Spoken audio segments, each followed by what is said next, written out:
할렐루야. 아멘. 축복의 지름길이라는 제목의 말씀을 가지고 우리 에스더서의 말씀으로 함께 은혜를 나누기를 원합니다. 오늘 말씀을 전하기 전에 이번 주제가 엘림의 축복은 내 것이다 이기 때문에 어제 목사님께서 전하신 그 본문에 대해서 우리가 잠깐 짚고 넘어가야 될 필요가 있을 것 같아요.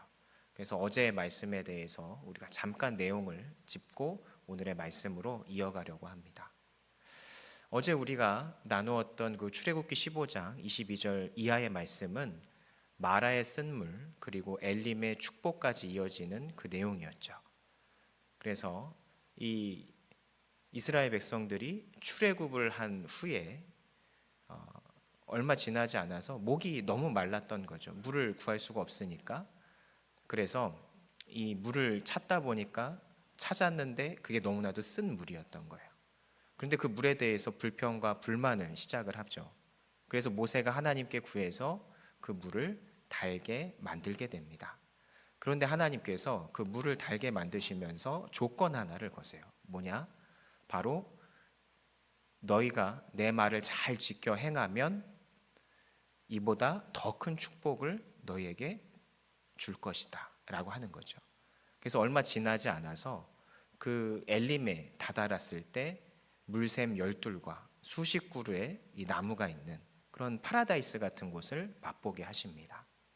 이 말씀을 통해서 우리가 알 수 있는 것은 뭐냐면 마라의 쓴물과도 같은 그런 고통스럽고 인고의 시간이고 또 내가 순종하기 거북스러운 것들을 우리가 하나님의 말씀을 잘 듣고 순종하고 견디어내면 물이 달게 하셨듯이 그리고 오아시스를 맛보게 하시듯이 하나님께서는 반드시 약속하고 우리가 생각지도 못했던 큰 축복을 우리에게 주실 것이다 라고 하는 그런 맥락의 말씀이 바로 어제의 그 말씀이었어요. 그래서 그 말씀을 통해서는 이 마라의 쓴물이라고 할 수 있는 것들을 우리가 잘 순종으로 이겨내고 견뎌내야 한다라고 하는 것이죠. 근데 저는 이 말씀을 묵상을 하면서 한 가지 궁금한 게 생겼습니다. 뭐냐면 마라의 쓴물을 대하는 태도가 이스라엘이 달랐다면 결과가 어떻게 바뀌었을까 하는 생각이 들었어요.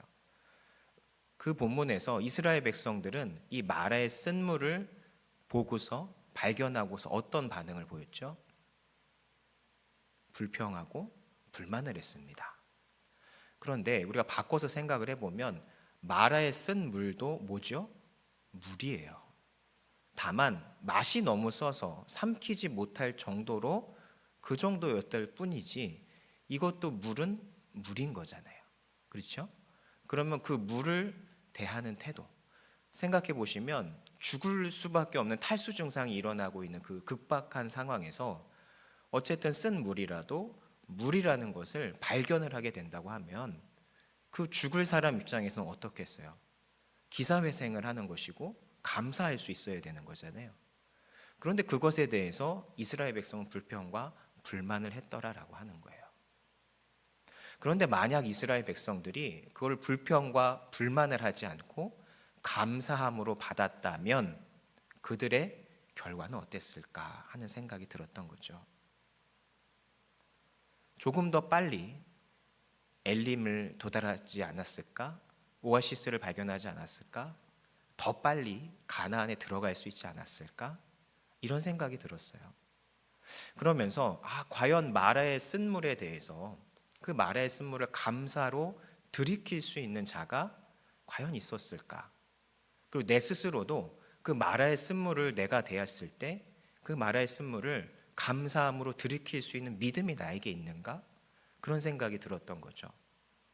그러다가 제가 에스더서를 이제 읽는 중에 있었는데 이 에스더서를 묵상하다가 묘하게 이 이스라엘 백성과 에스더의 상황과 에스더의 대응이 너무나도 비교가 되더라는 거죠. 그래서 이 에스더서의 말씀을 더 깊이 묵상을 하기 시작했습니다. 에스더서의 오늘 본문의 이 내용이 뭐죠? 지금 이 이스라엘 백성들은 포로로 잡혀와 있는 상황이고 시간이 많이 흘렀어요. 그러면서 이 왕국에서 어느 정도의 입지를 다져가고 있는 민족이었거든요. 그 당시에 그 제국이기 때문에 다수의 민족이 들어와서 살고 있었다는 거죠. 근데 그 중에서도 유대의 민족들, 이스라엘 백성들은 똑똑하고 그리고 일처리도 잘하고 신념도 곧고 그러다 보니까 인정을 받고 있었단 말이죠. 이 앞에서는 모르드게가 왕을 구해서 왕을 세우게 되고 그 왕이 모르드게를 신뢰하고 그래서 이 이스라엘 백성들을 신뢰하게 되고 더욱이나 지금 왕비 에스더가 총애를 받잖아요.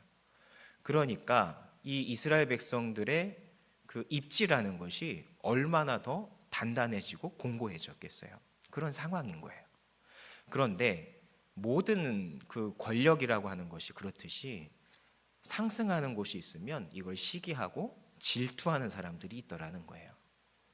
그러니까 이거를 억누르려고 한 거죠. 그래서 여기 등장하는 하만이라고 하는 그 사람과 그 일족들이 뭘 하죠?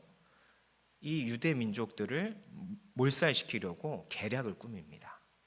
그래서 왕에게 이것을 계략을 통해서 몰살시키기 직전까지 몰고 가는 거예요.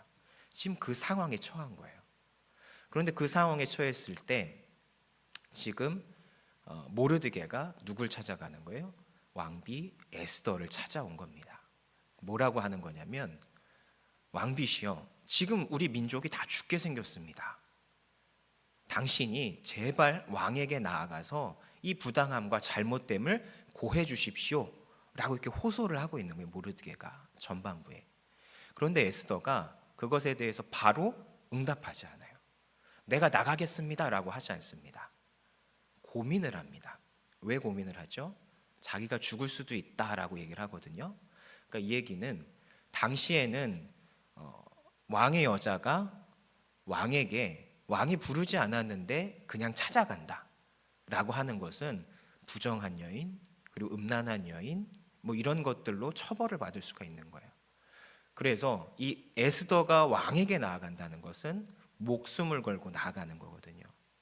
그런데 목숨을 걸고 나아갔는데 그것뿐만 아니라 왕이 기분 나빠, 넌 안 되겠다 그러고 죽여버려요. 그러면 왕에게 뭐도 못하는 거예요? 억울함을 고하지도 못하고 죽는 거예요. 결국 에스더는 두 가지의 문제점을 안고 있는 거죠. 자기가 죽을 수도 있고 자기가 죽더라도 자기 민족에 대해서 항고하지도 못하고 민족을 구원하지도 못하고 헛된 죽음이 될까 봐 고민이 되는 거예요. 그 고민을 하고 있는 거죠. 마치 똑같다고는 할 수 없지만 심정은 비슷할 것 같아요. 정말 척박한 그 상황에서 내가 이 잔을 들이켜야 되는 건가? 내가 왕에게 나아가야 되는 건가? 그 갈등이 마라의 쓴물을 대하는 이스라엘 백성과 이 에스더의 상황이 저는 묘하게 좀 비슷하다. 심정적으로 그런 생각이 들었던 거예요. 근데 이 고민하는 에스더에게 모르드게가 한마디를 하죠. 왕비시여, 당신이 지금 이 왕비의 자리에 있는 것이 하나님이 이때를 위해서 준비하신 포석이 아니겠냐 라고 지금 이야기를 하는 거예요. 모르드게가. 저는 이게 하나님이 주시는 하나의 힌트, 권면이라고 생각을 했습니다. 우리가 고민할 때 하나님께 뭘 구하죠? 사인을 주세요. 저에게 확신할 수 있는 뭔가를 던져주세요라고 간절하게 기도하잖아요. 그 간절한 그 마음의 심정에 모르드게를 통해서 저는 하나님이 확신을, 권면을 심어주셨다고 생각해요.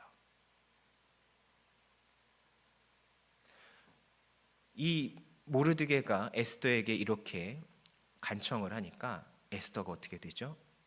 왕에게 나아가겠다라고 결단을 내립니다. 어떤 명언을 남기고 갑니까? 죽으면 죽으리이다. 이 명언을 남기고 왕에게 나아가겠다고 지금 선포를 하는 본문으로 이게 끝맺음을 하죠.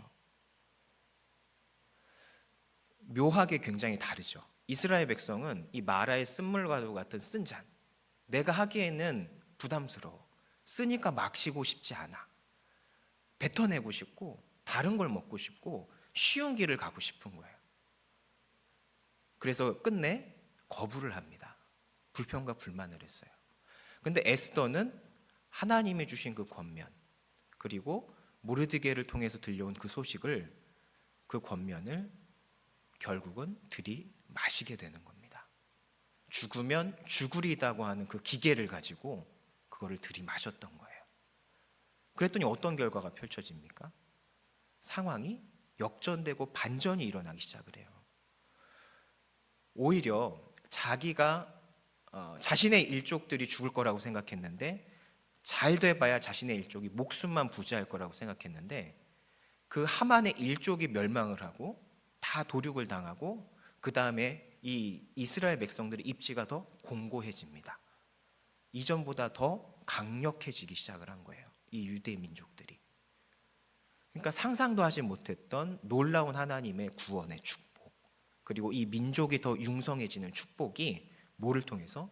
에스더의 죽으면 죽으리다고 하는 그 심정으로 마라의 쓴물과도 같은 그 자신의 앞에 놓인 잔을 들이마셨더니 그와 같은 일이 일어났다라는 겁니다. 부디 우리 성도님들은 이스라엘과 같은 어리석음이 아니라 에스더와 같이 현명하게 하나님이 여러분에게 마라의 쓴물을 여러분 앞에 들이미셨을 때 믿음으로, 감사함으로 들이마시는 성도님들 되시기를 축원합니다. 그랬을 때 여러분에게는 하나님의 축복이 임하는데, 그 축복이 결코 우리가 생각한 축복에서 그치지 않는다는 거예요. 에스더는 제가 생각했을 때 자기가 죽어도 이스라엘 백성이 목숨만 부지해도 감사하다고 생각했을 거예요. 그런데 하나님은 거기에서 멈추지 않으셨잖아요. 그 이스라엘이 이전보다 더 강하고 새롭고 융성하게 축복받게끔 그렇게 원대한 축복을 주셨다라고 하는 겁니다. 뭘 통해서? 죽으면 죽으리다고 하는 심정으로, 순종으로 나아갔더니 그랬다는 거예요. 여러분, 이스라엘을 다시 한번 우리가 생각을 해보면 그 마라의 쓴물 사건 이후에 비슷한 맥락이 반복이 됩니다. 만나와 메추라기 사건 때 불평불만했죠. 또 물부족이 일어났을 때 불평불만합니다. 그래서 이 가나안까지 가는 동안 결국 하나님께서는 계속해서 훈련을 시키시잖아요. 근데 사실 이게 바로 가면 아무리 늦어도 수주 안에서 아무리 천천히 가도 한 2달 정도면 갑니다. 그 가나안까지. 근데 하나님이 왜 돌려서 2년 반이라는 시간을 걸리게 하셨을까?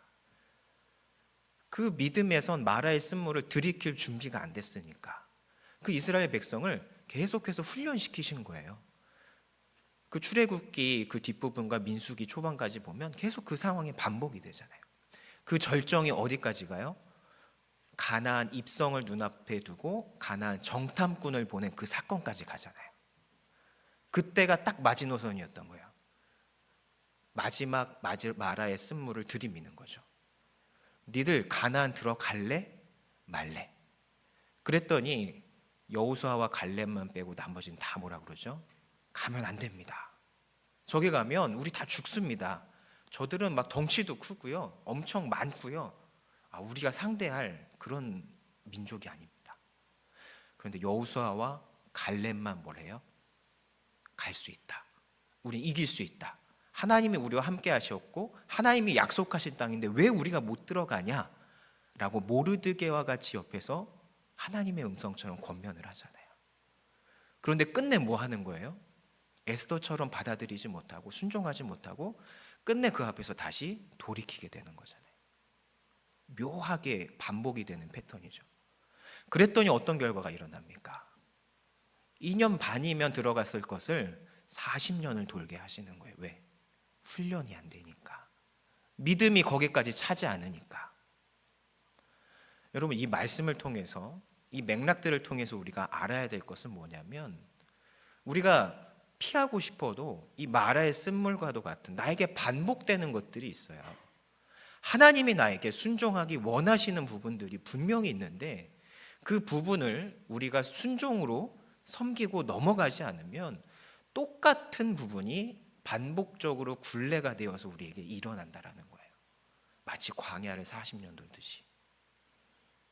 여러분 하나씩은 가지고 계실 겁니다. 그게 물질에 대한 부분이든지 건강에 대한 부분이든지 자녀에 대한 부분이든지 누구나 하나씩 가지고 있어요. 여러분 마음에 거룩한 부담감으로 다가오는 순종해야 될 것들, 그것들이 있어요. 그런데 그것을 내가 순종하지 못한다는 것은 마치 마라의 쓴물을 내가 거부하는 것과 같은 거예요. 그 마라의 쓴물을 우리가 죽으면 죽으리이다고 하는 그 기계를 가지고 들이키지 않으면 하나님의 그 원대한 축복은 우리에게 임할 수 없습니다. 그것은 올 수 있어요. 무엇이 올 수 있냐? 맛배기 같은 축복은 올 수가 있어요. 이스라엘 백성들이 마라의 쓴물에 대해서 불평했을 때 하나님이 어떻게 하셨어요? 그 물을 달게 바꿔주셨죠. 그런데 바꿔주시면서 뭐라고 하신 거예요? 너희를 시험할 건데 너희들이 내 말을 잘 지키고 행하면 내가 더 큰 축복을 줄 거야 라고 약속하시잖아요. 봐, 내가 물을 달게 했으니까 너 이거 보고 나 믿고 따라와야 돼 라고 하시는 거예요. 그러니까 우리가 살면서 이 마라의 쓴물을 들이키진 않았을지라도 하나님이 우리를 달래시고 자신에게로 이끄시기 위해서 그런 부분의 축복은 주실 수 있다는 거예요. 그런데 그것 넘어서 하나님이 정말 주시기 원하는, 마치 이 성지인교회 100주년 비전처럼, 그리고 여러분이 상상도 하지 못했던 물질의 축복, 건강의 축복, 자녀의 축복, 상상도 하지 못할 어떤 정도냐면 세상을 들썩들썩하게 할 만한, 에스더를 통해서 이 이스라엘 백성들이 어떻게 됐어요? 온 나라를 들썩들썩하게 했을 거 아니에요. 아니 어떻게 여호와를 믿는 저 민족이 저렇게 말도 안 되는 반전을 일으켜서 저렇게 입지가 단단해질 수 있는가? 상상도 못할 만큼의 그런 축복이 임하려면 여러분 앞에 놓인 마라에 쓴 잔을 여러분은 과감하게 들이마실 수 있어야 된다는 거예요. 그건 다른 게 아닙니다. 죽으면 죽으리이다. 내 자아가 죽으면 죽으리이다. 내 물질이 죽으면 죽으리이다. 나의 소중한 것이 죽으면 죽으리이다고 하는 심정을 가지고 그것을 순종으로 여러분이 들이마셨을 때 그 일이 일어날 수 있다고 하는 거예요. 여러분의 삶을 바꾸기를 원하십니까? 여러분이 지금까지 그 신앙생활을 했던 부분 중에서 지겹도록 변하지 않는 부분이 있으세요? 그것을 변화시키시고 새롭게 하기를 원하신다면 마라에 쓴 잔을 드시고 들이마시기를 소망합니다. 그것이 축복입니다. 축복의 지름길입니다. 축복의 지름길은 다른 게 아니에요. 제가 축복의 지름길이라고 제목을 정했다고 해서 마라의 쓴물을 들이키지 않고 갈 수 있는 방법이 있는 건가? 그게 아닙니다. 마라의 쓴물은 누구나 다 들이켜야 되는 거예요.